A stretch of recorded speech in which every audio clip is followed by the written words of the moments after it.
Okay, you'll see why that song is appropriate to this story. House shopping usually slows down during the winter, but as people put home searches on hold during the holiday. But this winter, it could be a good thing to sell real estate in San Diego. And our real estate expert, Louie Ortiz, is here. He joins us bright and early on this chilly morning, so thanks for coming in. Good morning. Yeah, so this winter, you know, it usually is a time when it's slower, but actually this month, leading into the end of the year, might be a good time. Yeah, it actually might be.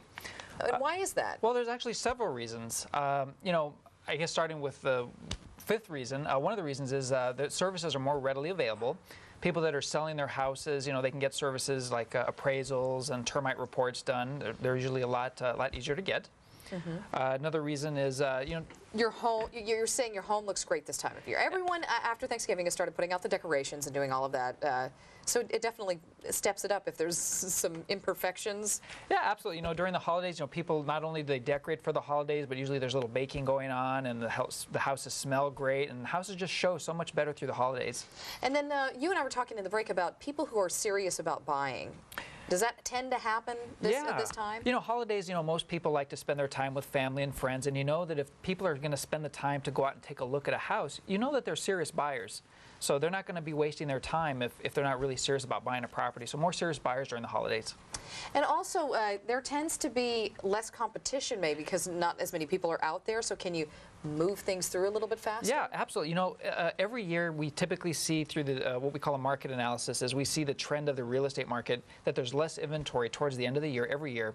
And typically at the beginning of the year, we start to see increases in the amount of inventory. So for somebody wanting to sell their property, the holidays are a great time because there's a lot less inventory out there.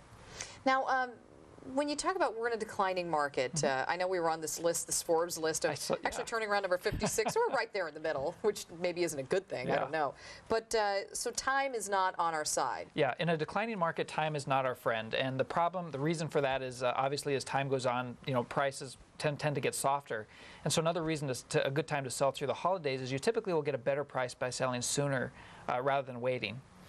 You know, everyone has had to have such a quick lesson in how to deal with bank-owned properties and foreclosures and all of that stuff. What do you see as our trend as we're kind of moving into the new year? I mean, are you seeing it getting better, or are we still going to go down a bit? You know, every area around the county is a little bit different, but overall what I see in the experience that I have is that I still see a lot of price declines in the area. We are seeing a little bit of decrease in some of the inventory, which is a really good sign, but I still see price declines, and my personal opinion is that we're not going to see any price stabilization until we start to get through some of that inventory. And I think we're still probably in for another decline for maybe another year, maybe a little longer. And what about interest rates? Interest rates are historically low. I mean, they're great. They change on a daily basis. I see them anywhere between 4.5 and 5%. Just really amazing low rates. And then also, I was just reading a little bit this morning about the first-time home buyers extended credit. Is that helping some people come in and start looking? Yeah, in fact, there's some studies that came out just recently that were showing that has actually increased the amount of sales here in the county, and that was extended through April. So that's a great thing for our economy and here in San Diego. So what's maybe the parting piece of advice you would give to people who are looking to sell their home? You know, if they start getting offers in, you've got this 1 month, you're looking at 2 different years, you know, 2009, 2010. Yeah. What's their best bet? Well, I think that, you know, I talk to a lot of sellers. If they really need to sell the property, I would encourage them to get it on the market soon and not wait to sell it. So many people take it off feeling that maybe it's not a good time or they can't sell it through the holidays. I just think that people would get a much better price by selling it sooner rather than waiting. And if somebody comes in low, because there's a lot of low ball offers out there. There are a lot of people get other offers, and so any offer is good for a seller right now. All right. Hey, thanks for coming in. Yeah, great to see you. Hopefully you can warm up as you get out of the chilly studio. And I'm sure we'll see you again soon. Thanks. All right, take care. So for more information, go to san-diego6.com and click on Hot Topics. Time to get over to Renee for a look at weather and traffic. She stepped outside. Yeah, Louie said it's cold in here. How is it outside? You know, it's warming up a tad, but gosh darn it, I wish I hadn't left my jacket at home this morning. Yeah, you still need one out there. It is a